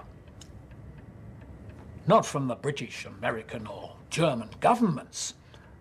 This was from a much more potent and higher order. I was initiated as a 9th degree magus. I also took up painting, which I became rather good at. Crowley had placed an advertisement in a newspaper looking for models to paint. It read, "Wanted, dwarfs, hunchbacks, tattooed women, Harrison Fisher girls, freaks of all sorts, coloured women, only if exceptionally ugly or deformed, to pose for artist. Apply by letter with a photograph." At the end of his phase in America, Crowley also met up with the next important woman in his life, Leah Hersig. The first encounter? Yes, I remember it well. I was with my sister Alma, and we called at Aleister's studio. She had met him a few weeks previously at one of his lectures. Without any introduction, he immediately began kissing me and didn't stop for some time. My sister and I were, of course, surprised by this rather unusual way of greeting a total stranger, but I was even more surprised to find I was actually enjoying being embraced in this fashion by the master Therion. Alma was studying Aleister's paintings, and while she and him were talking, he was taking off my clothes and began to sketch me. I remember he asked me, "What shall I paint you as?" To which I replied, "Paint me as a dead soul." The next day, I recall, I visited him again. He made me kneel in the middle of a magic circle painted on the floor whilst he performed the banishing ritual of the pentagram. Then, with an act of sex magic, he consecrated me as his Scarlet Woman. Leah Hersig had a 2-year-old son, and during her subsequent relationship with Crowley in America, she fell pregnant. In 1920, Crowley was living in Paris and had asked Leah to join him. During the Atlantic crossing, Leah befriended Ninette Chamois, who also had a child, and was traveling to Europe to seek work as a nanny. Crowley thought it would be a good idea for a nanny to take care of Leah and her new child, and subsequently employed her. Within a couple of months of them arriving in Paris, Ninette also fell pregnant with Crowley's child. He now had 2 concubines, both pregnant, and 2 young boys in his care. He had decided to establish a temple to Thelema. For the location, he chose a small fishing village near Palermo on the island of Sicily, and it was here in this small villa overlooking the Mediterranean that he founded the Abbey of Thelema. The abbey is now totally deserted and has been left to rot in the elements. But it was in this ruin that the self-styled Great Beast 666, Aleister Crowley, would earn his reputation as the wickedest man in the world. Our daughter Poopy was born in Paris in February 1920. We moved to the Abbey shortly after. We signed the lease for the Abbey in joint names. He was Sir Aleister de Courval, and I, the Countess Leah Harcourt. Ninette had become obsessed by Aleister and jealous of me. I think she wanted him all to herself, but he was having none of it. Her pathetic ideals were well beneath the doctrine for Thelemites. Each morning we would put on our magical robes and take our magical weapons outside. He with his sword or dagger, and the women with their chalice. We would all face east and recite a short prayer, the Kabbalistic cross. Then at noon, in the evening, and at midnight, we would go outside and make our prayers to the sun. Most evenings we would perform acts of sex magic, usually between the 3 of us, sometimes with other assistants which Aleister had found on the streets of Cefalù, or were visiting the Abbey. He was also taking heroin by then. Jane Wolfe, the actress, I recall her visiting around this time. I found having 2 wives a problem. They grow insanely jealous of each other. Whereas with 3 wives, the problem is different. 2 of them compare notes while you're with the 3rd. 4 is the ideal number, because that makes a crowd, and a crowd can be neglected. During the summer of 1920, the baby poupée became ill. Over the next few months, her condition worsened. By October, she was taken to a hospital in Palermo, where on the 12th of October, Crowley's 45th birthday, she died. Of course, it was a terrible time. I had fallen pregnant again, but sadly miscarried a few days after Poopy died. Aleister had found some notes written by Nanette in her diary, in which he discovered she had committed acts of witchcraft against myself, our beautiful baby girl, and our unborn child. He was furious and physically sick at the same time. He went into the temple and performed an exorcism on the demons that worked her evil.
Crowley's exploits in the Abbey, of which he kept a magical record, became more and more bizarre, perhaps due to his heroin-fueled state of consciousness. His inhibitions about homosexuality had all but disappeared, and all potential Thelemites, both men and women, wishing to indulge were welcome. On occasions, he would paint his face in his words like the lowest kind of whore, before indulging in sex magic and acts of sodomy. His finances, however, had become desperate. He'd gone through his father's, his mother's, and 3 aunts' inheritances. To find the solution to the problem, he sought guidance through the occult and promptly disappeared to Paris, leaving Leah in charge of the Abbey. For the next few weeks, searching for an answer to his problem, he performed his magic and gained a number of followers to his cause. On his return to Cephalou, he entered his temple and embarked upon the ultimate ritual a magus could perform. Deep in despair over his poverty, he would put his destiny in the hands of the gods. As he later recalled, if they willed him to live and to continue the great work, so be it. He would stand before them defiant and announce that he was the Ipsissimus. In ancient occult tradition, the Ipsissimus is the highest order. Well, I survived. I am by insight and initiation an Ipsissimus. higher than the gods themselves, higher than the secret chiefs. There is nothing higher than the Ipsissimus. In May 1922, Crowley and Leah Herzig travelled to London.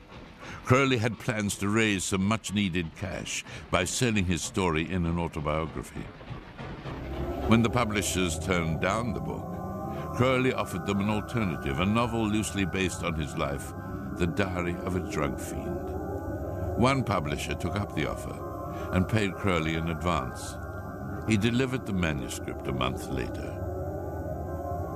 In November 1922, with Crowley and Herzig back in Cefalù, the book was published. Having reviewed the book, we ran a headline in the Sunday Express, "A book for burning," and we urged the publishers, Collins, to withdraw it from sale. A week later, we followed up the story with a front-page photograph of a shaven-headed Crowley. And the headline was, "Orgies in Sicily, a black record of Aleister Crowley and his preying on the debased." Crowley revelled in the publicity, in the belief that it would attract more paying disciples to Cefalù. It did attract one new disciple in particular, Raoul Loveday, a 23-year-old man who arrived at the Abbey on the 26th of November 1922 with his young wife Betty May. Raoul wanted to study under the great master. Betty was skeptical and unsure of living in such a bizarre household.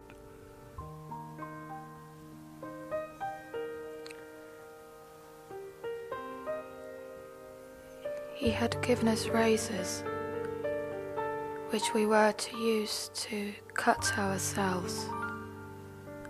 Under our arms, we were to use the word I.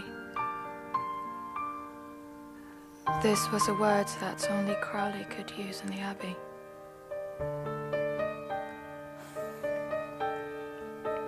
But I was having none of it.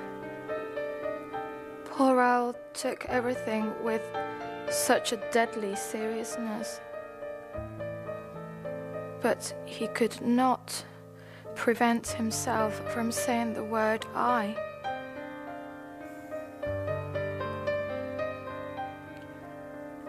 And he was so conscientious that he always wounded himself as a punishment.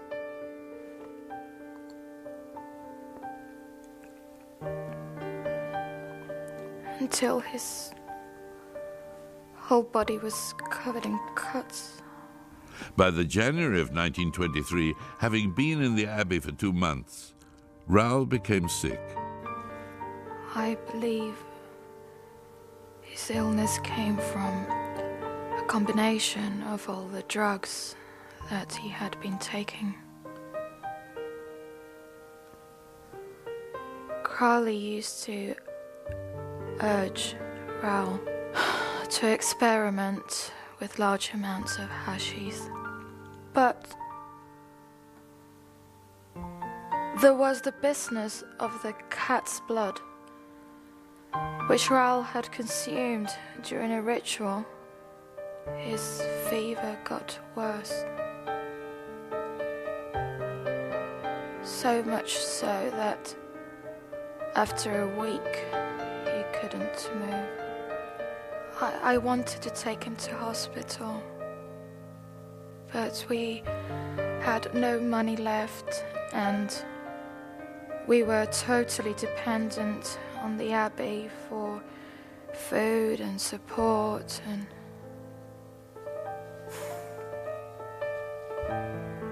the mystic had promised that the doctor would call, but he didn't. I wanted to contact the British consul in Palermo for help, but Raoul persuaded me not to. And Lee made me sign a letter to say that I wouldn't contact any of the authorities.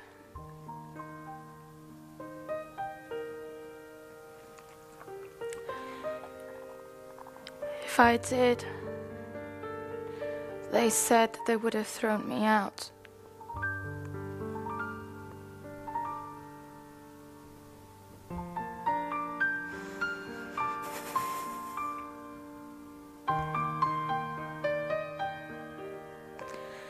A few days later,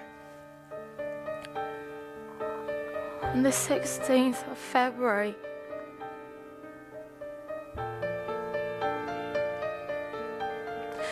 Raoul died.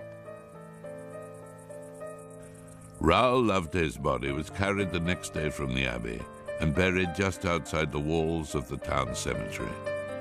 The burial ceremony was conducted by Aleister Crowley.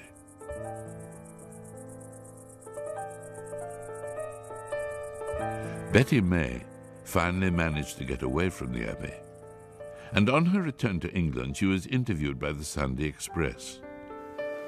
We had a fantastic headline.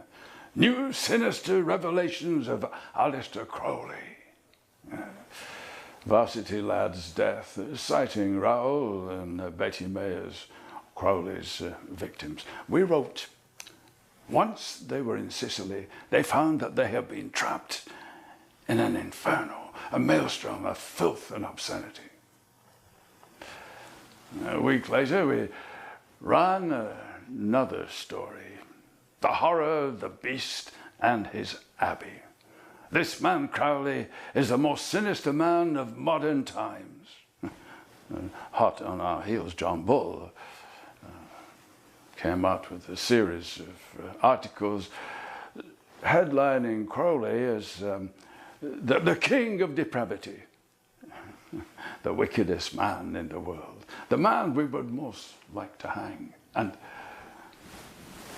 one that sent a chill through Fleet Street, a cannibal at large. They printed an account of that Crowley, on a Himalayan expedition, had killed and eaten 2 of his native porters. Aleister Crowley's reputation had been damaged beyond repair. On April the 23rd, 1923, the Commissario in Cefalù, following the instructions of Mussolini, handed Aleister Crowley an expulsion order. The Beast 666 and his Scarlet Woman departed Palermo on the 1st of May. The next few years of this man's astonishing life can best be described as his wilderness years, although he preferred the term living in exile. Now completely addicted to heroin, he wandered between North Africa, France, and London. And wherever he went, his evil reputation and his heinous tendency for experimenting in sex magic closely followed. He had become a universal figure of hate.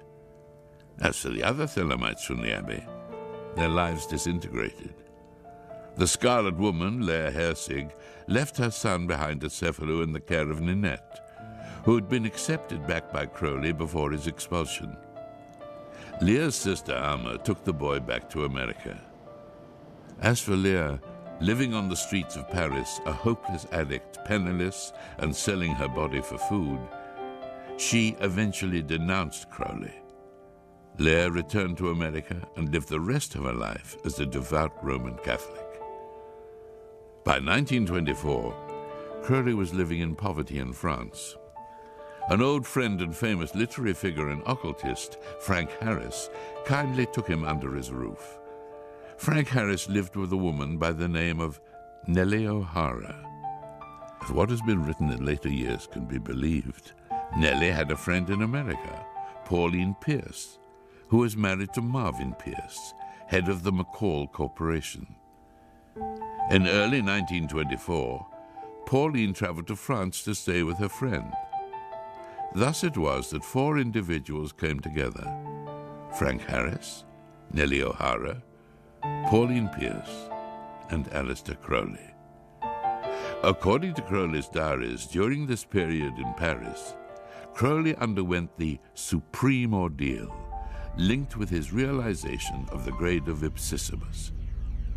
According to a description of the rite, on the appointed day, the candidate is attended by one or more chosen and experienced attendants whose duty is A, to exhaust him sexually by every known means, B, to rouse him sexually by every known means. Every device and artifice of the courtesan is to be employed, and every stimulant known to the physician. If Crowley did go through this ordeal in 1924, then it is highly likely, based on his previous experiences, that his closest associates of that time, including Nellie and Pauline, performed as his magical assistants. Pauline Pierce returned to America in early October of 1924. 8 months later, on June the 8th, 1925, she gave birth to a girl named Barbara. Barbara Pierce married George H.W. Bush, who eventually became the 41st President of the United States, and they had a son, George W. Bush, the 43rd President of the United States. Could the wickedest man in the world, Aleister Crowley, be George W. Bush's grandfather?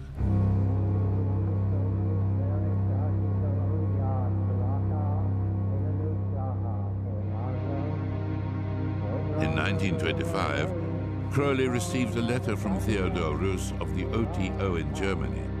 A vacancy had become available for international head of the OTO. They had chosen Baphomet.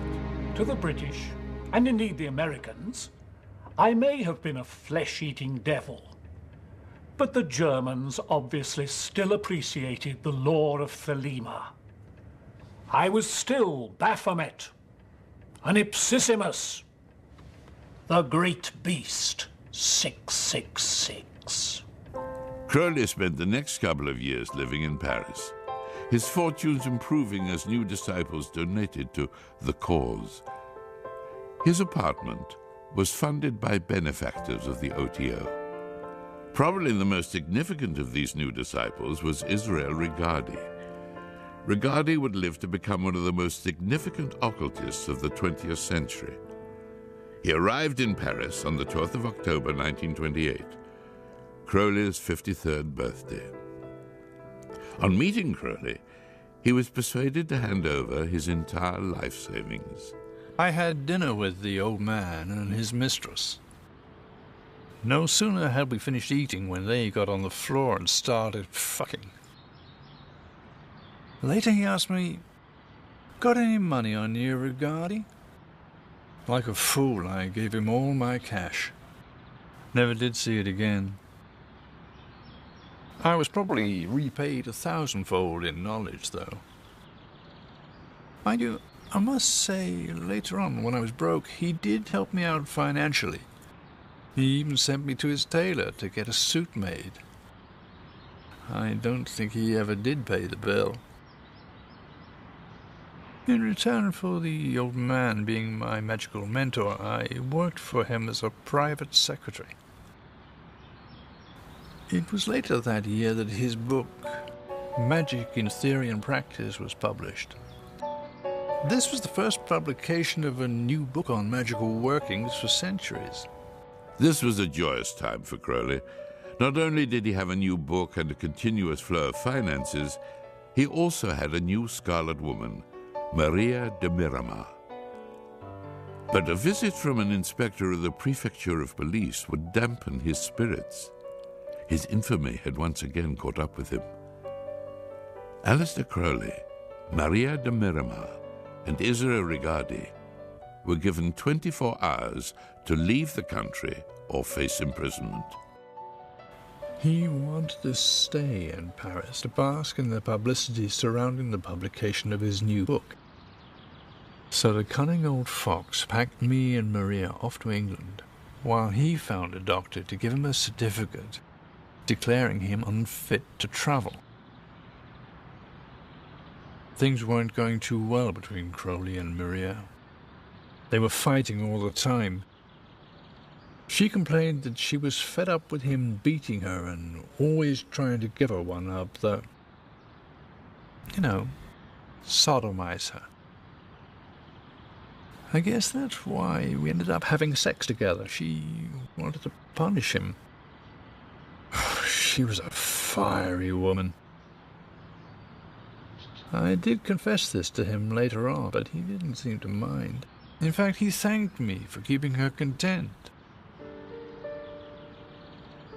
He married her a few months later. After a year of living together in London, during which he published his next book, Confessions, Crowley went to Germany, leaving Maria behind. With no means to support herself and receiving none from her husband, she fell into dire straits and ended up in the public workhouse. By 1931, having attempted suicide, she was committed to an asylum in New Southgate, where she remained until she died 30 years later. Leaving a trail of unpaid debts in Berlin and a 19-year-old mistress that had committed suicide, Crowley came back to London in 1932 and leased new lodgings at number 27 Albemarle Street. We began to drift apart. I wanted to work on independent studies, especially those on the traditions of the Golden Dawn. I don't think he had one trusted disciple left in England. People were beginning to desert the great master.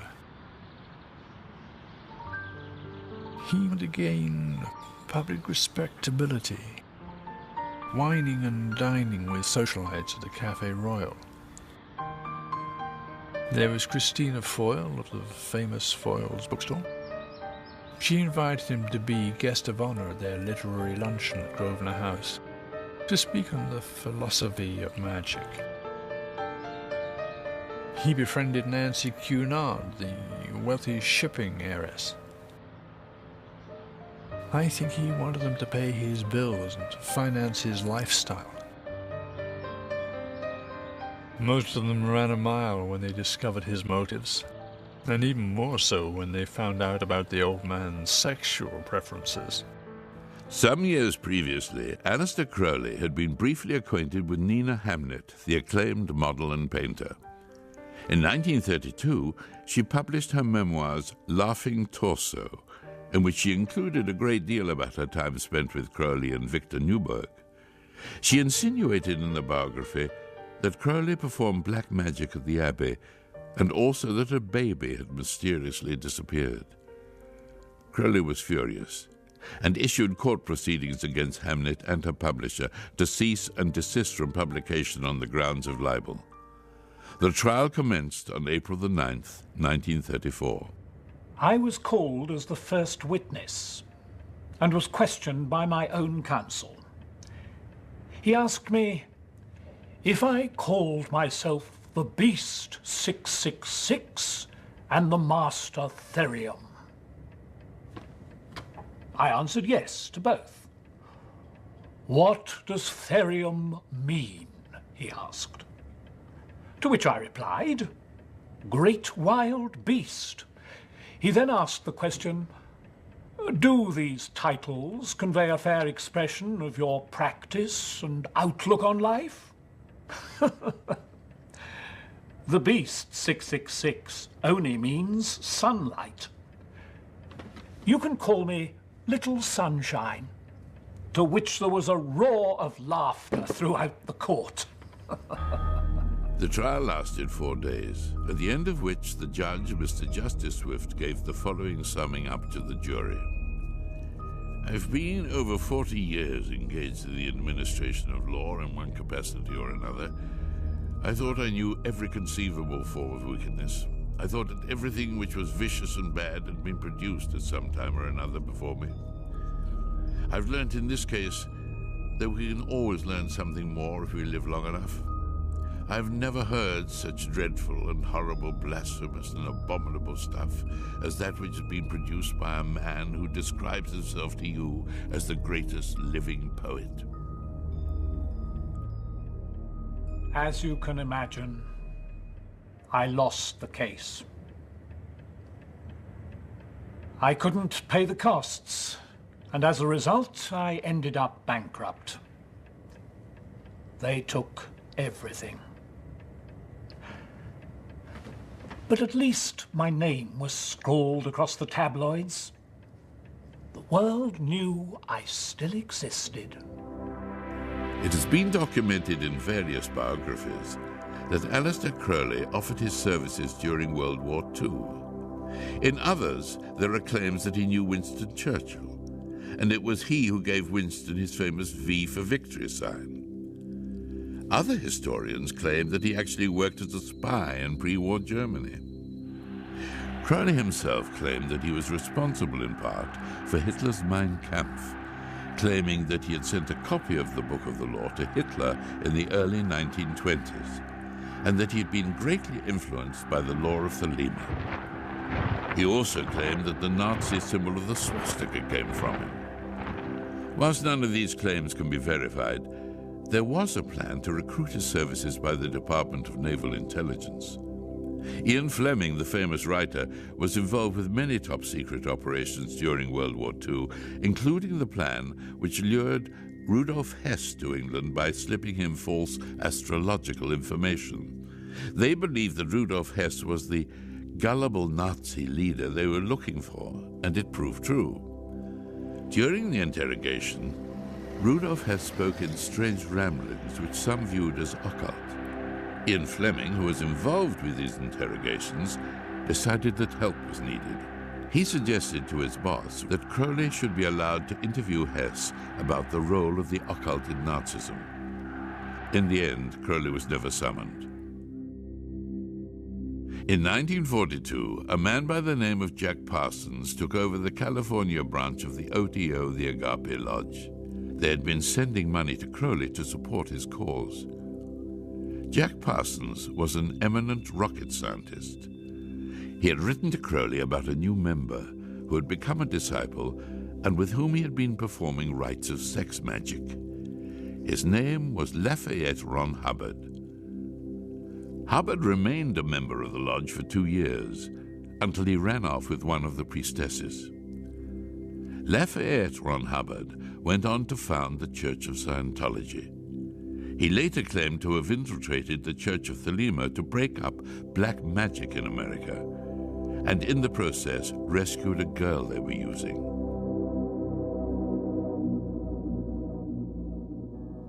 In 1945, after a brief spell at the Bell Inn in Aston Clinton, Buckinghamshire, Aleister Crowley moved to his final lodgings, Netherwood, a boarding house in Hastings. In poor health, the wickedest man in the world was in his twilight years. His lifelong excesses had finally exhausted him. He was a wasted heroin addict, given to doubts and rages. During the night, on the 1st of December 1947, at the age of 72, he died, uttering his final words, "I am perplexed." On the 5th of December, 1947, on a cold grey afternoon, in a non-denominational chapel at a funeral home in Brighton, the beast was cremated. During the service, his hymn to Pan was read out loud, along with excerpts from the Gnostic Mass. I rave and I rape and I rip and I rend, everlasting world without end. Amongst the headlines that appeared the next day was, Farewell 666.